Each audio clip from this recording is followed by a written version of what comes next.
The morning light tiptoed into the villa nestled high in the Malibu hills, sliding across the glass walls and warming the pale stone tiles beneath Margot Everly's feet. She had always cherished this time of day, when the world outside still felt like a whisper, and her mind hadn't yet filled with the noise of strategy meetings, social media alerts, or her team's relentless updates on the As Ever brand. Her silk robe, ivory and loose, swayed softly around her ankles as she walked. Barefoot into the kitchen, Julian Everly, her husband of 6 years and the brand's silent strategist, sat hunched at the island counter with a ceramic mug steaming beside him. The press release draft lay flat between his palms, already stained with a fingerprint smudge. In the corner, he reached for a red pen, not for drama, just for habit, and underlined 3 sentences in succession, then circled a word, paused, and exhaled through his nose. Margot noticed his right foot tapping lightly against the leg of the stool. He always did that when he was annoyed, though he never admitted it aloud. Then he stood, walked to the fridge, opened it without looking, and stared at nothing. After a moment, he closed it again and returned to the page. His head tilted just slightly as he reread it. She approached him, silent at first, then placed both hands on the counter, watching the wind pick up beyond the glass. The olive trees shifted lazily, and the ocean glimmered in the distance, too far to be touched, too constant to be feared. Margot finally reached for the paper, but Julian slid it toward her first. Then he looked at her, not with accusation, but with concern. Then he asked if she really wanted to go through with this. Then he reminded her what was at stake: the investors, the pre-orders, the months of goodwill they'd built through sleek campaigns, ethical promises, and glowing influencer endorsements. Margot nodded. Then she told him it wasn't a matter of want, it was a matter of need. The sourcing report had arrived just 2 nights ago, and she hadn't slept since. The saffron used in their best-selling Vitality Drops, a golden-hued tonic that had become a staple for wellness influencers, may have been sourced through a third-party distributor that employed questionable labor practices in rural northern India. The allegations weren't fully confirmed, but the sourcing chain had already become tangled, and the whispers online had begun. Then Margot called her sourcing manager at midnight and asked for documentation. Then she sent a voice memo to her PR chief at 3:12 a.m., instructing them to draft a pause announcement for all shipments of the saffron-based product. Julian hadn't argued. Not that night. But now, with the daylight pouring in and the press release looking far too polished for something so raw, he was beginning to push back. Not out of pride, out of fear. Then he asked her if she realized the backlash that would come. Then he reminded her that transparency without context could be fatal in a digital world driven by 6-second judgments. Margot walked away without responding, not because she didn't agree, but because she had already made her peace with the coming storm. She entered her upstairs office and tapped on her tablet, reviewing the internal data reports. Pre-orders for the saffron product had increased, 11% in the past month alone. The marketing team had just finalized a new commercial set to launch next week, a golden landscape, calming piano, the dropper suspended mid-air. Then she opened her email to 317 unread messages. Then she began to draft her personal statement, a few paragraphs explaining the pause, citing due diligence, expressing regret, but not weakness. Downstairs, Julian poured himself another coffee, even though it had already gone lukewarm. Then he picked up his phone and called Nate Granger, his brother-in-law and a PR architect for billion-dollar tech founders. He didn't explain much, just mentioned Margot's decision, the pause, the potential storm. Nate responded quickly, then asked if a response strategy was already underway. Julian wasn't sure what to say. Then he rubbed his temple and muttered that the brand was walking into a narrative war without a shield. Margot, upstairs, pulled up her brand's Instagram account. Comments were still supportive, glowing with gratitude for Another conscious move by a public figure who had always claimed integrity as currency. But she knew better. She had seen how quickly the tide turned, how a few influencers with large followings and vague suspicions could shift the temperature overnight. Then she closed the app. Then she leaned back and stared at the ceiling, her eyes tracing the fan's lazy spin. She remembered the first seed of the brand, whispered to Julian on a sleepless night years ago, when they both lived in a London flat filled with too many headlines and too little air. Then she wondered if she was losing that seed. Then she told herself the only way to protect it was to prune it. At 10:23 a.m., the As Ever brand quietly updated its homepage with a simple message. Due to sourcing concerns, distribution of our Saffron Vitality Drops will be paused until further notice. We appreciate your trust as we investigate this matter with care. No hashtags, no spin, no smiling images. Then Julian stepped into her office without knocking, holding his phone in one hand and the red-penned press release in the other. Then he asked her if she wanted to brace for the headlines or get ahead of them. Margot didn't. Look up immediately. Then she did. Then she told him they wouldn't be writing their version of the truth. They'd be living it, and that, she said, would be enough, even if the world didn't agree. The clock ticked, the light shifted, and the story began to move, quietly at first, but not for long. The first headline broke just before noon. A digital tabloid ran it first, burying the nuance beneath a flashing red banner. Royal Rebels brand in crisis. Saffron scandal rocks, as ever. Then the comments began. At first, they trickled in, cautious, curious, skeptical. But by the end of the hour, they had turned sharp, accusatory, relentless. Julian refreshed the feed on his laptop every 10 minutes, hoping the storm would stall. But it didn't. Each refresh brought a new article, a new podcast hot take, a new thread dissecting the pause as everything from a calculated PR stunt to a sign of financial collapse. Then he walked across the living room, muttering numbers under his breath. Margot sat on the beige couch near the fireplace, staring at her phone without blinking. Her assistant had sent a message saying 4 influencers had backed out of their upcoming campaigns. The contracts weren't broken. Not yet. But the silence from their reps said everything. Julian crossed behind her and stood at the windowsill, pretending to admire the view. He tapped his fingers against the glass. Then he pulled out his phone again and opened Nate's text thread. Nate had sent 2 voice memos, both calm, measured, even a little rehearsed. Then he told Julian to avoid reacting for at least 24 hours. Let the media say their piece. Let the speculation peak. Then come in with the full explanation and own the narrative. Julian knew it was smart advice, but he also knew Margot. She wasn't built for silence. Then he turned toward her, watching. As she opened her Instagram account again, she had 112 unread DMs. Some were supportive, others were calling her a fraud. One comment read, "So you'll pause products but not your ego?" Then she locked her phone and walked into her office. Upstairs, she sat at her desk and opened the draft of the transparency letter she had written the night before. She read it 3 times. Then she deleted it. The words felt too soft, too curated, too careful. The truth needed to be cleaner than that. Sharp like glass, not smooth like silk. While she rewrote, Julian fielded a call from Theo Alcott. Theo, the discreet legal counsel who had been with them since the brand's earliest days, had a voice like gravel and a mind like a scalpel. Then he asked Julian for an immediate board meeting. Julian told him the optics would be terrible. Theo replied that optics didn't matter if liability was on the table. Then Julian asked what exactly Theo meant. Theo, never one to sugarcoat, said there was growing concern among some investors. They were questioning why Margot had paused distribution without informing the board first.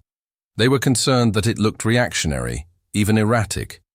Then Julian stood by the kitchen island, gripping the edge hard enough for his knuckles to pale.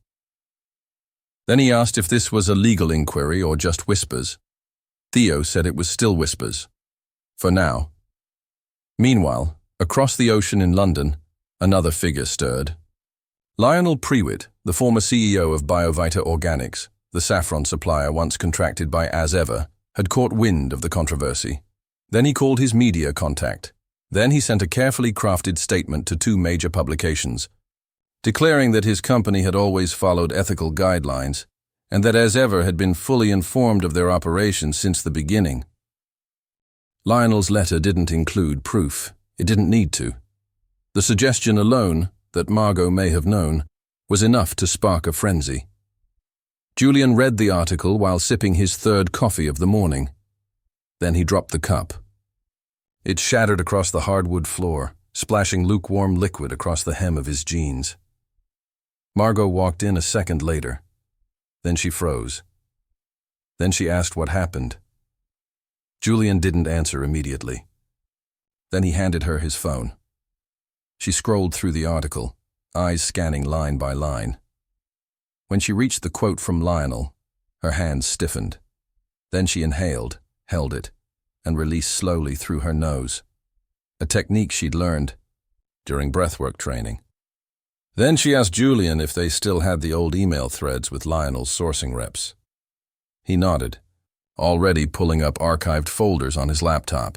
Then she said they would not be responding to Lionel through lawyers. They would respond through truth. By mid-afternoon, the internet had turned. Influencers who once praised the brand's ethics were now distancing themselves. TikTokers dissected the issue with background music and dramatic captions.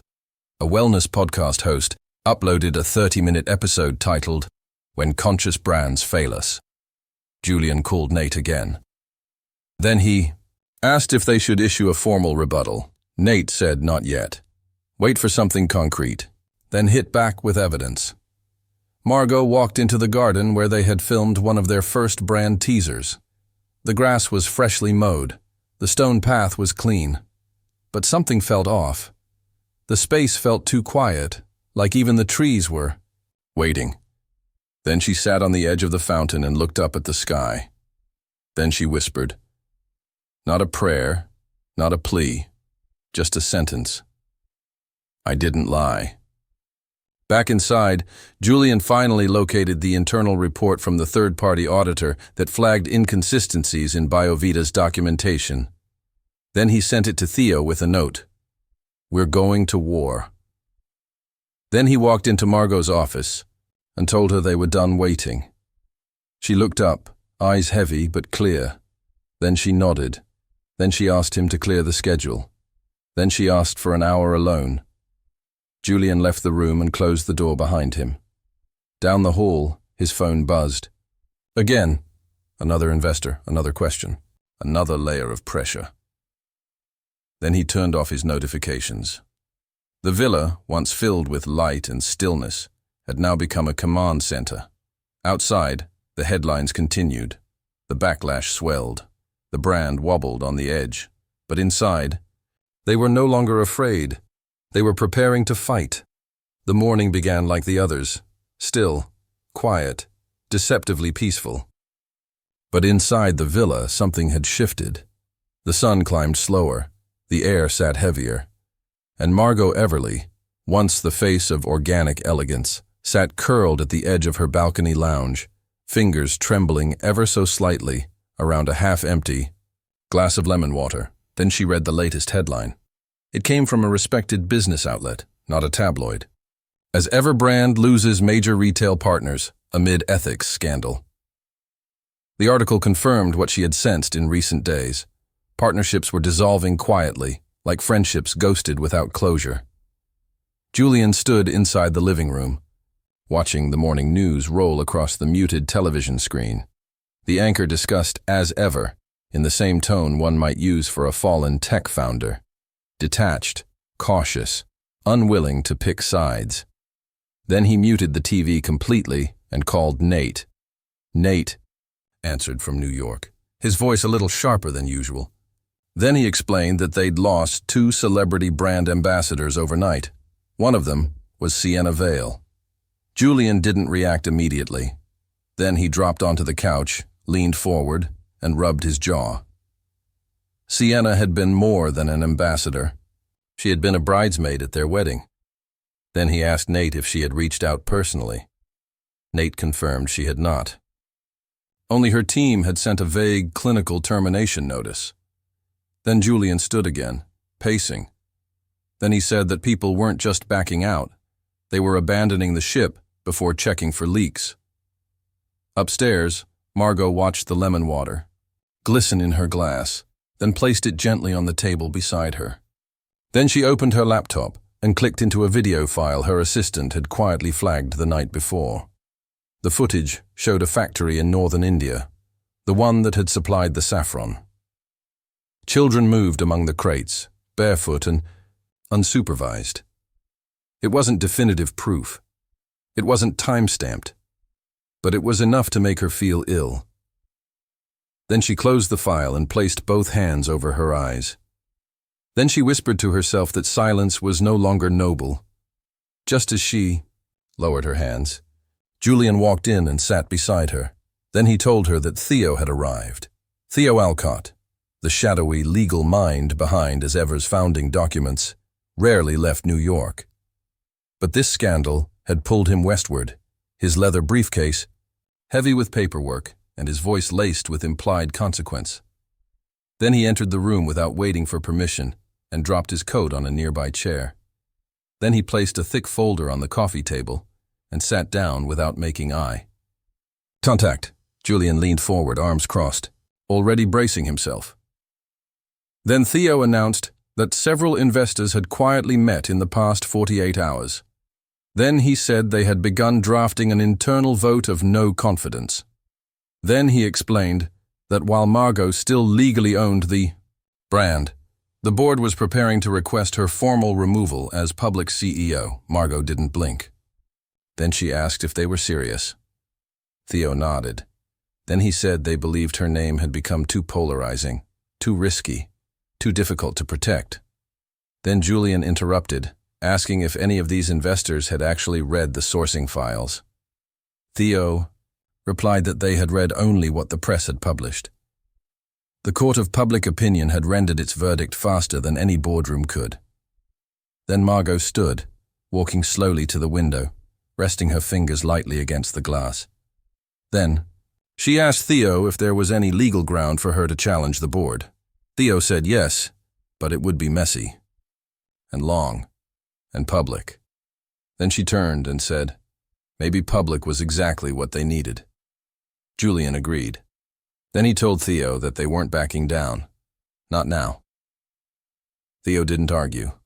Then he reached into his briefcase and handed Julian a document, marked Provisional Reorganization Strategy. Julian skimmed it quickly, face hardening. Then he asked Theo if this had been prepared before today. Theo hesitated. Then he confirmed it had. Margot's eyes narrowed. Then she asked how long the board had been preparing to push her out. Theo didn't answer. The silence filled the room like smoke. Then Margot walked over and picked up the document herself.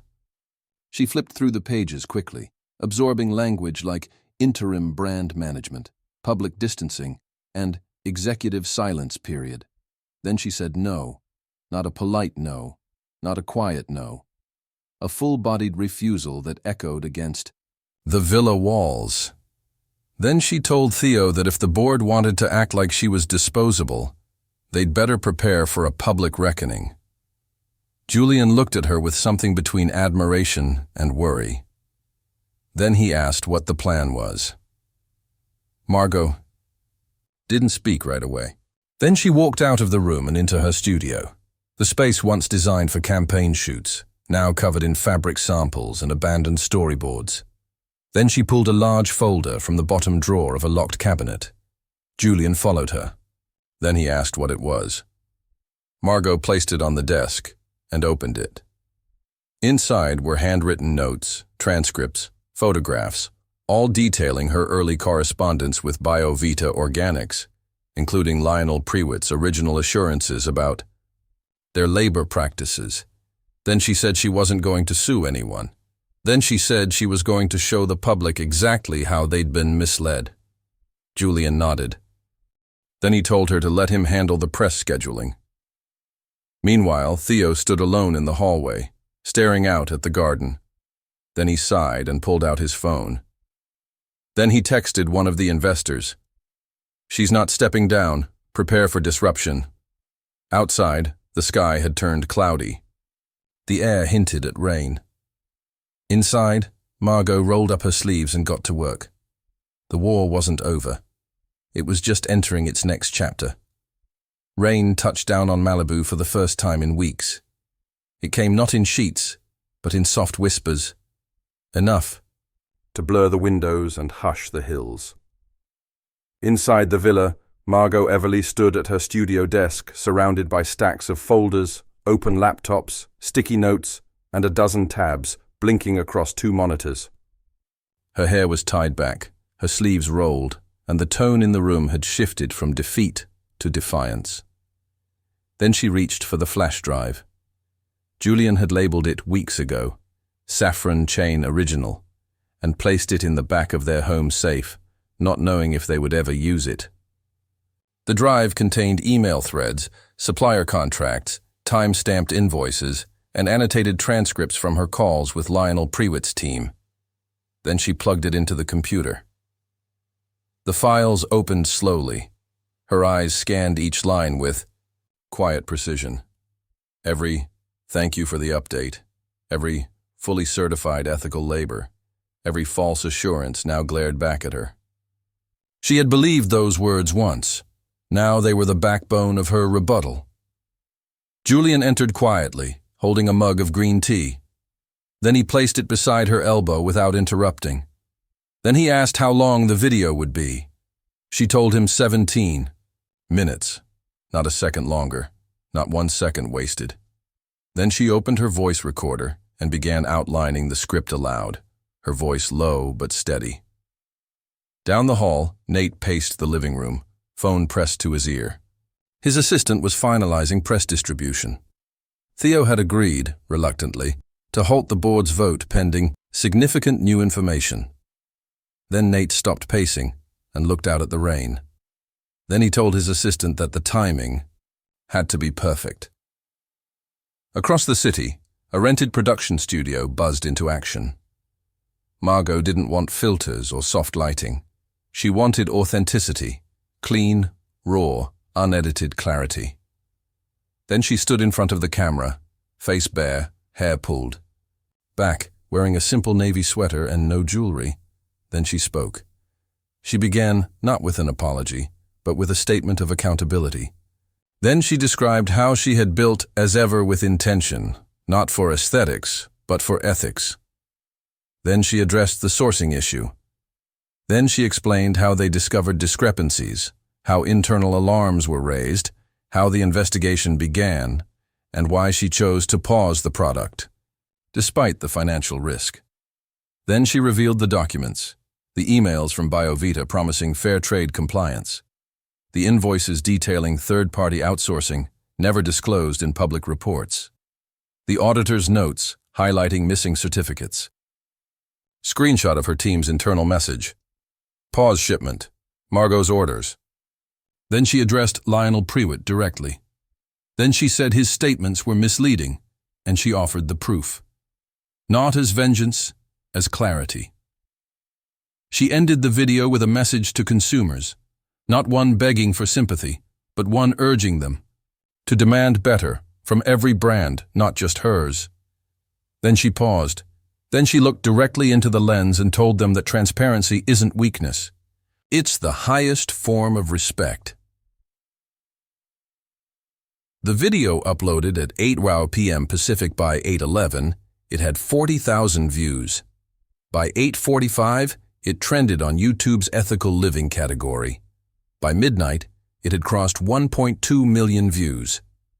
Julian watched the numbers climb from the kitchen, refreshing the analytics dashboard in quiet intervals. Nate was on speaker, rattling off real-time responses from press outlets and influencers. Then he said the tide was turning. Margot didn't respond immediately.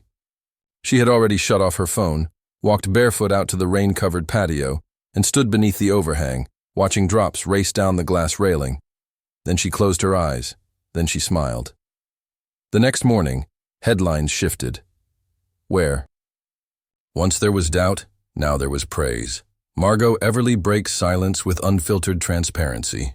From scandal to standard-bearer, how, as ever, may change the game. The Saffron Reckoning, a masterclass in accountability. Then messages flooded in, from human rights organizations, from suppliers offering verified sourcing, from women's cooperatives across the globe thanking her for elevating the conversation. Then the email came from Theo. Subject line: Board vote update. Julian opened it first, then he read it aloud. The board had unanimously agreed to reinstate Margot as both CEO and public face of the brand. The formal vote of no confidence was rescinded. Instead, they requested a formal strategy session to restructure as ever in alignment with the new transparency principles she had laid out. Margot read the email twice. Then she told Julian she wouldn't be accepting their offer. Then she said the brand had to evolve, not protect. Within a week, she announced a merger. As ever would partner with an East African women-led cooperative that produced organic herbs and spices with full labor transparency.